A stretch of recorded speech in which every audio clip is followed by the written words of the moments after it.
যুগপুরুষোত্তম পরম প্রেমময় শ্রী শ্রী ঠাকুরের শ্রীচরণে আমার শতকোটি প্রণাম। ভক্তিমতী মায়েদের এবং দাদাদের আমার অন্তঃস্থল থেকে প্রাণন্দিত জয়গুরু এবং প্রীতি ও শুভেচ্ছা রইল। আশা করি আপনারা সকলেই ভালো আছেন, ভালো থাকবেন এবং সব সময় ইষ্ট আদর্শকে নিয়ে চলার চেষ্টা করবেন। তিনি এবার এসছেন নর দেহ ধরে, অপূর্ব তার লীলা বোঝার গণ্ডির বাইরে। শ্রী ঠাকুর বলেছেন যে আমি নিজে বুঝতে পারি না, অন্যে কি বুঝবে। এমন অপূর্ব লীলা তিনি করে গেছেন এই কলিযুগে এসে। তিনি আছেন এখনো বেঁচে রেত শরীরে, পূজ্যপাদ আচার্য পরম্পরায়। শ্রী ঠাকুর কথায় কথায় বলতেন যে আমি যা না দেখতে পাচ্ছি আমার পঞ্চম পুরুষের মধ্যে সেগুলি সব আপনারা দেখতে পারবেন। কেন বলেছেন? শ্রী ঠাকুর বলেছিলেন দিনটা এমন হবে, একটি পাথরের পেছনে যদি একটি মানুষ লুকিয়ে থাকে, ওই পাথরটি তখন উচ্চারণ করে বলবে যে আমার পেছনে একজন পাপী আছে, তাকে তোমরা ধরো। যখন শ্রী ঠাকুর এই বলেছেন তখন কেষ্টদা সেখানে উপস্থিত ছিলেন। কেষ্টদা প্রশ্ন করলেন শ্রী ঠাকুরকে যে ঠাকুর, আমরা বাঁচব কি করে? আর নিতে ভালো লাগছে না, আপনি আমাদের বাঁচার পথ বলুন, বলুন আমরা বাঁচব কি করে। ভবিষ্যতে দেখা যাচ্ছে খুবই খারাপ দিন আসছে, এই দুর্দিন থেকে আমরা বাঁচব কি করে? ঠাকুর দয়া করে আমাদের বাঁচার পথ বলেন। কেষ্টদার কথা শুনে শ্রী ঠাকুর বললেন, শোনেন কেষ্টদা, বড় খোকা হয়তো পারবে না, মানে পিতৃদেব শ্রী শ্রী বড়দাকে বললেন, তবে শ্রী শ্রী বড়দার ছেলের সময় হয়তো হবে না, তখনও হতে পারবে না, কিন্তু শ্রী শ্রী দাদার ছেলের সময় শুরু হবে, মানে পঞ্চম পুরুষ পদ থেকে আপনারা দেখতে পাবেন সেইগুলিকে। শ্রী শ্রী ঠাকুর ইঙ্গিত করেছেন পঞ্চম পুরুষকে। তাহলে সেই পঞ্চম পুরুষ বলতে কাকে বোঝা যায়? আসুন জেনে নিই। এবার জানা প্রয়োজন এই পঞ্চম পুরুষ কে। এই পঞ্চম পুরুষ হলেন পরম পূজ্যপাদ শ্রী শ্রী অবিন্দা। আর এই কথা শ্রী ঠাকুর সব সময় বলতেন, কথার মধ্যেই বলতেন। যখনই প্রসঙ্গ উঠত, যখনই কেউ প্রশ্ন জিজ্ঞাসা করত, তখন শ্রী ঠাকুর এই পঞ্চম পুরুষের কথা সব সময় বলতেন। আর সেই পঞ্চম পুরুষ বলতেই শ্রী শ্রী অবিন্দাদার কথা বলতেন। এবার দেখা যাক যে পঞ্চম পুরুষ পৃথিবীর মানুষকে কি বললেন। পূজ্যপাদ অবিন্দাদা সকলকে কি বলছে, কি করব, কতটা করব এখনো জানি না, তবে মৃত্যুর আগে অর্ধেক পৃথিবীকে নাড়িয়ে দিতে চাই, এ বলেছেন পূজ্যপাদ অবিন্দাদা। কেন বলেছেন আর তিনি কি করতে চান সে তো সেই প্রভুই জানে। কারণ আগে যে দুর্দিন আমাদের সামনে আসছে, এই দুর্দিন থেকে বাঁচার পথ তিনি হয়তো আমাদের বলে দেবেন। ঠাকুর তো বলেই গেছেন যে এই দুর্দিন থেকে আমাদের কি করে বাঁচতে হবে। নাম ধ্যান না করলে কি দুর্দিন চলে আসবে, আর নাম ধ্যান করলে আমরা এই দুর্দিন থেকে কিভাবে এড়িয়ে যেতে পারবো, বেঁচে থাকতে পারবো, শ্রী ঠাকুর আমাদের পথ দেখিয়ে গেছেন। তবে এমন অন্যতম পথ আমাদের বলতে এসছেন, দেখাতে এসছেন পঞ্চম পুরুষ শ্রী শ্রী অবিন্দাদা। তাই তিনি বলেছেন যে আমি মৃত্যুর আগে অর্ধেক পৃথিবীকে নাড়িয়ে দিতে চাই। যখন কারো মনে হবে আমার পাশে কেউ নাই, যশিডির টিকিট কাটবেন আর চলে আসবেন, আমি দাঁড়িয়ে আছি আপনার জন্য, বলেছেন পূজনীয় অবিন্দাদা। কেন বলেছেন? যখনই মানুষ নিজেকে অসহায় মনে করবে, যখনই ভাববে যে আমি এখন একা, আমি কি করে বাঁচবো, আমি কোথায় থাকবো, তাদেরকে উদ্দেশ্য করে বলেছেন অবিন্দাদা যে যখনই আপনারা মনে করবেন যে আমি একা, আমি অসহায়, তখনই যশিডির ট্রেনে চলে আসবেন এবং আমাকে ফোন করে দেবেন, আমাকে জানাবেন আপনাদের জন্য দেওঘরের দরজা খোলা আছে। এই বলেছেন পূজ্যপাদ অবিন্দাদা। পূজ্যপাদ অবিন্দাদা সম্পর্কে শ্রী শ্রী দাদা কি বলেছেন, আচার্যদেব শ্রী শ্রী দাদা কি বলেছেন, আসুন জানার চেষ্টা করি।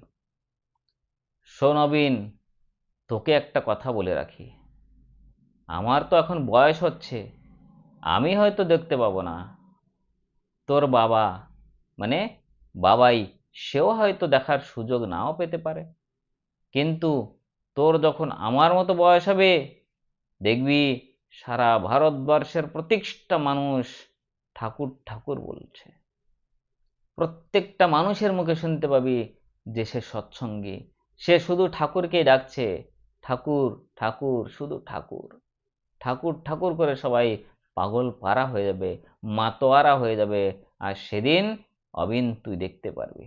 পূজ্যপাদ আচার্যদেব মানে অশোক দাদা তিনি বলে গেছেন এই কথা অবিন দাদাকে। আজকে সেই দিন আমরা দেখতে পাচ্ছি। ভগবান রামকৃষ্ণ দেব বললেন আমি আসবো, আর নরেন মানে স্বামী বিবেকানন্দ আসবে না, তা কি কখনো হয়? এবার সেই পুরুষের আগমন ঘটল। 21 বছর হওয়ার পূর্বের পৃথিবীকে জানিয়ে দিলেন, মনে রাখবেন আমি ভালোবাসি আপনাদের। আপনাদের বলতে প্রত্যেকটা সৎসঙ্গীকে অবিন্দদা ভালোবাসেন।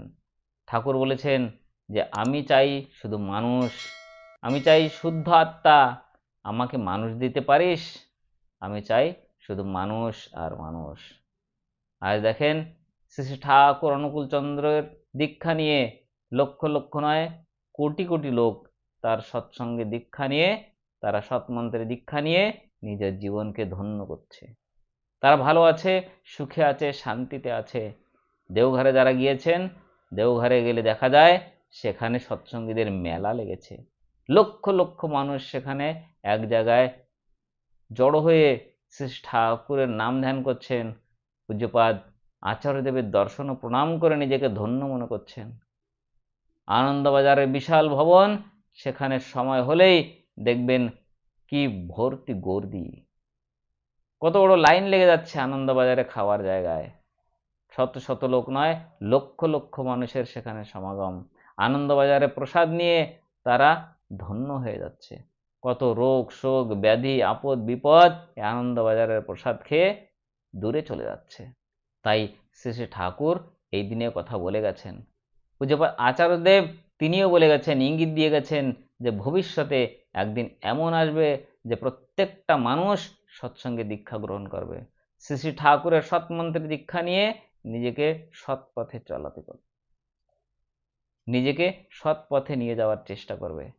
যে এখন বুঝতে পারছে না সেও কিছুদিন পরে বুঝতেই পারবে যে পরম প্রেমময় শ্রী ঠাকুর অনুকূল চন্দ্র পঞ্চনীতি দিয়ে গেছেন এবং পঞ্চনীতি পালন করলে কতটা ভালো হবে, কিসে আমার মঙ্গল, তারাও সেদিনটা বুঝতে পারবে। আর সেদিন সামনে আসছে, যখন এই পঞ্চম পুরুষ আসবে তখনই সেই দিনের শুরু হবে এবং সেই দিনটাকে তারা অনুভব করতে পারবে। এই ইঙ্গিত পূজ্যপাদ দাদা আচার্যদেব অশোক দাদা তিনিও দিয়ে গেছেন।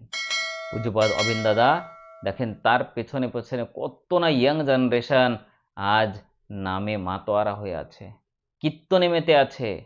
যেখানে অবিন দাদা যায় সেখানে লক্ষ লক্ষ ইয়াং জেনারেশনের গুরু ভাইরা একসঙ্গে সম্মিলিত হয়ে তার সঙ্গে আলাপ আলোচনা করছেন, কথাবার্তা বলছেন, হাসি মজাক করছেন এবং তারা সুখ ও শান্তি সমাধান নিয়ে সেখান থেকে ফিরে আসছেন। পূজ্যপাদ অবিন দাদার কাছ থেকে আমরা শিখতে পারি যে পিতৃতুল্য যারা যারা আমাদের থেকে বয়সে বেশি তাদের কি করে শ্রদ্ধা করতে হয়, কিভাবে তাদের ভালোবাসতে হয়। এই পঞ্চম পুরুষই দেখাবেন এরপরে প্রত্যেককে বাঁচা বাড়ার নতুন রাস্তা। শ্রী ঠাকুর যেটা বলে গেছেন সেটাকে নিয়েই তিনি চলার চেষ্টা করছেন। তাই অবিন দাদা বলেছেন যে মৃত্যুর আগে আমি চাই অর্ধেক পৃথিবীকে নাড়িয়ে যেতে। আমরা প্রত্যেকেই পরম প্রেমময় যুগপুরুষোত্তম শ্রী ঠাকুরকে মেনে চলি, তিনি যা বাণী দিয়ে গেছেন তাও মেনে চলি।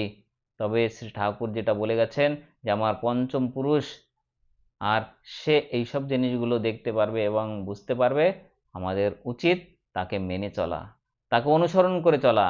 তিনি যা বলার চেষ্টা করছেন, করতে বলছেন, সেই নির্দেশ মেনে আমাদের চলার চেষ্টা করার প্রতিনিয়ত আমাদের চেষ্টা করে চলে যেতে হবে। তবেই আমরা শ্রী ঠাকুরকে প্রকৃত মানি এ বুঝতে পারবো, আমরা প্রকৃত সৎসঙ্গ হতে পেরেছি এটাও, সেটা তখনই সার্থকতা লাভ করবে।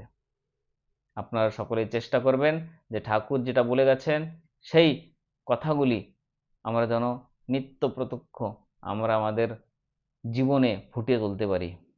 শুধু আমি নিজে করলে তো হবে না, আমি যেন চেষ্টা করি যে যজন এবং যাজন করে অনেককে শ্রী ঠাকুরের সদ্দীক্ষায় দীক্ষিত করতে পারি এবং তাদের জীবন চলার পথকে আমরা যেন সত্য পথে অনুগমন করতে পারি, তাদের যেন সত্যের পথ দেখাতে পারি, আলোর পথ দেখাতে পারি, যেটা শ্রী শ্রী ঠাকুর অনুকূলচন্দ্র চেয়েছেন। আপনারা সকলে ভালো থাকুন, সুস্থ থাকুন এবং ঠাকুরকে মাথায় নিয়ে সবসময় চলার চেষ্টা করুন।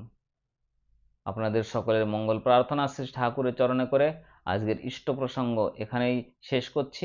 আবার দেখা হবে আর একটি সুন্দর বিষয় নিয়ে, সুন্দর ভিডিওর মাধ্যমে। আপনাদের সকলকে জানাই রানন্দিত জয়গুরু, বন্দে পুরুষোত্তম।